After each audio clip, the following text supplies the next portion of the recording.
Flight attendants of Reddit, what's your most NSFW story? For some reason I scream in my sleep occasionally like someone is trying to murder me. I took some Ativan, got on a plane, woke up halfway through the flight surrounded by worried faces, and a man holding me down. Apparently L was having an episode in my sleep. I couldn't stop laughing at how ridiculous it all was, so I looked like a crazy person. I finally convinced the flight attendants that it's just a thing I do sometimes, and that I would need some coffee to stay awake for the remainder of the flight. An airplane has to be one of the worst places to randomly scream in your sleep. Once I saw a girl giving a hand job to her boyfriend under a blanket. You could see what she was doing pretty clearly, but they just didn't care. This was in business class. They just didn't care. This was in business class. All business apparently, and all class. I work for the airlines, and one of our flights served lunch just after takeoff, and one of the passengers asked why, is my quinoa moving? Turns out the salad served unfortunately came with complimentary maggots. All the food served was taken back and nobody ate for the remainder of the 8-hour flight. Surprised this didn't make the news. Reverse story. I was on a long overseas flight and put a blanket over my lap to sleep. I had my hands clasped together under the blanket in my lap. I was woken up by a flight attendant who asked me what I was doing with a wink in her eye. Having just woken up I was confused, but she peeled back the blanket to obviously nothing. We kinda just looked at each other, paused, and she handed my blanket back. I'm not sure if she wanted me to take her lead or what. Anyway, I drifted back to sleep in a few minutes and that was that. Maybe I furiously masturbate in my sleep and have no idea. Your hands might have been making slight twitches, or that far totally wanted to see what you had found. Edit. What if she thought it was a bulge? LMAO. My mom was telling me how a woman died from a stroke on her flight and wasn't discovered until several hours later. Her partner was next to her. Source: Mom is purser for big airline. Edit. Stop questioning my mom's undeniable power in relation to aircrafts. Flight attendant here. Caught a guy peeing on a family. Had to call an emergency landing. Guy later admitted to being high on pills and thought he was in a lavatory. Had no recollection of doing what he did. The whole family just sat there and took a golden shower. Several months ago during a flight which I was unfortunately working, a man was so inspired by the goddess of a woman sitting next to him that he simply had to masturbate in his seat, just sitting next to her, indiscreetly jerking in under a blanket. Her boyfriend took a video. Law enforcement got involved. Awkward. Eater, a comma. Also, I've been thinking about this throughout the day, and it seems to me that I've seen a lot of non-recreational decks over the years. It doesn't seem like I should be seeing this many decks at work, but then again, I'm a flight attendant. I would like to take this moment to encourage everyone to not wear short shorts while going commando. Double check to make sure flies are zipped. Also please make sure that the lavatory door is locked, especially if you're going to sit in there and go for your solo MHC certificate. Had a couple switch seats in the back part of the plane during boarding to be able to sit together. Later we found them in the lav together. I think she was giving him head. One of the other FARs working the flight said, "Wait, that's not her husband. She came on with a different guy." Turns out her husband was sitting in the front of the plane, totally oblivious. Edit. Since a ton of people are wondering how we knew it was her husband. They boarded the flight together, and the front flight attendants could tell they were together. After the lav head incident, we were doing beverage service and I asked the guy, "Oh, is that blonde lady back there your wife?" She was saying, "You got split up. That's too bad." After the flight, he waited at the bottom of the outdoor ramp until she got off the plane, and we watched them walk into the airport together. Ed. Gee, is tough gig. Did the husband find out? Not that I know of. He was waiting for her at the bottom of the outdoor ramp. We watched them walk into the airport together. The other guy straggled behind so that he wouldn't end up walking next to them. Passengers seem to always forget that those that work in the back can see your phone screens and all that pronoun. So much pronoun. So much pronoun on the aircraft. I once had a flight attendant open the bathroom door on me. I was laying a log and was 11 years old. That's weird, because I was on a flight virgin I think, and was struck with the most inopportune diarrhea possible, and while they kept knocking and telling me to leave so the plane could land, they didn't open the door. I ended up delaying the landing, because apparently they can't/won't land with someone in the lavatory.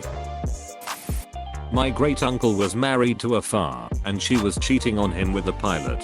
He found out, took a gun and shot, and killed the pilot in the airport bathroom.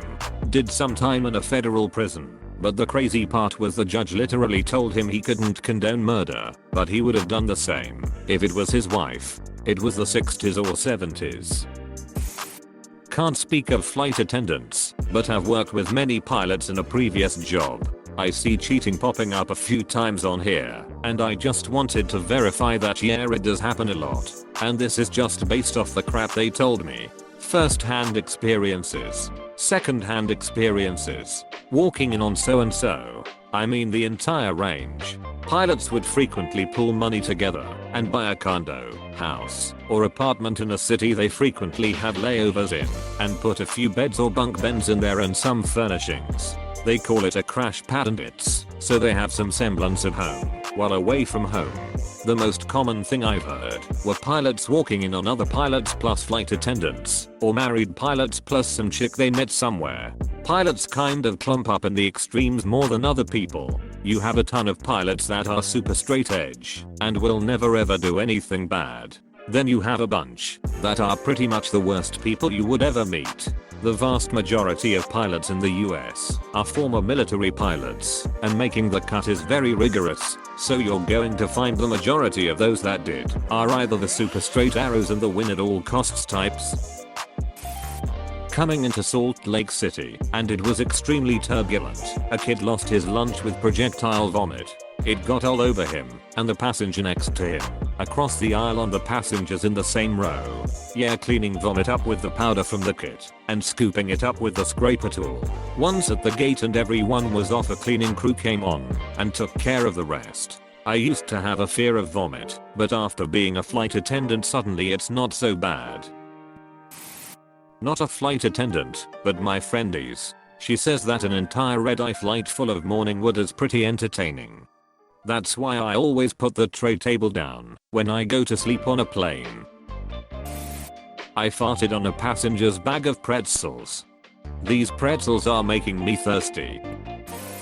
On the back of our 747s there is a corridor the width of the plane by the toilets. We call it Lover's Lane because we've all broken up many passionate embraces whilst walking through. Flights to South Asia can be quite difficult due to some people having very little social cues. Unfortunately, it's relatively common for people on these flights to not know how to use the toilet or to use their hand to wipe themselves. I've seen it once where a man was sat in his seat with shit in his hand, stinking out the entire cabin. Eventually we had to use the airline credit card. Every captain has one, to buy a perfume from the duty-free cart and spray the cabin.